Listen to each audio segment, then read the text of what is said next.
Today we're diving into a bit of a special mix, making up some proper living soil.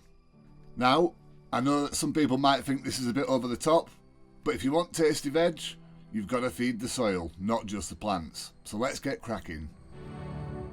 I started by getting 20 litres of tepid water into my mixing bucket. Not too cold, not too hot, just like Goldilocks likes it.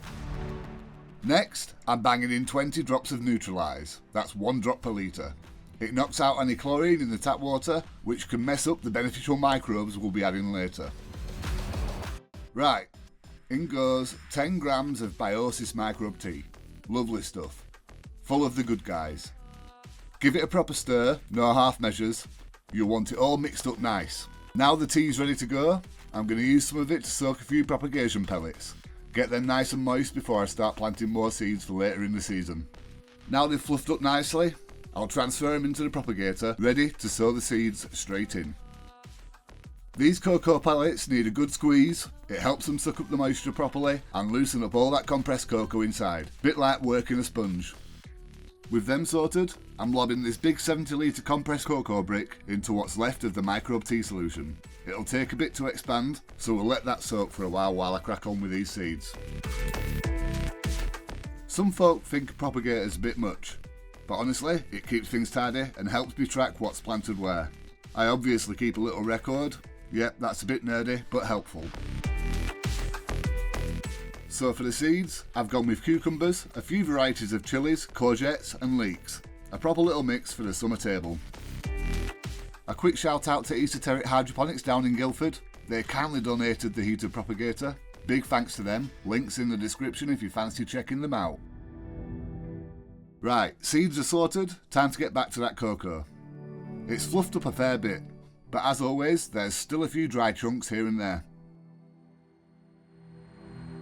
Time for a bit of elbow grease to break it all down and get it mixed properly into the microbe tea.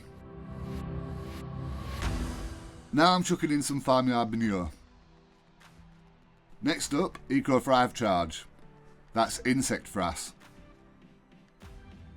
Now I'm going to add 1 kilogram per 50 litres of Ecothrive Life Cycle. It's packed with the kind of stuff soil microbes throw a party over. Bit of a twist here, I'm adding in a macro nutrient blend from Proactive Nutrients. It's got 13 different macro elements. Fancy, I know, but it rounds off the mix nicely. To bulk it all out a bit, I'm throwing in some leftover topsoil from when I did the loan last year. Waste not, want not. And finally, somewhere between 10 to 20% perlite. This helps keep things nice and airy so the roots don't suffocate. I'm going to finish off with another cheeky watering of microbe tea just to get everything settled and soaked through. Now, I'll be straight with you. This isn't the cheapest way to grow your plants, but the goal is quality. The setup's a bit of an investment, yeah, but once you've got your base, the top-ups in future years are minimal. And with a bit of sun and TLC, I'm hoping this soil gives me some serious tasty veg this year.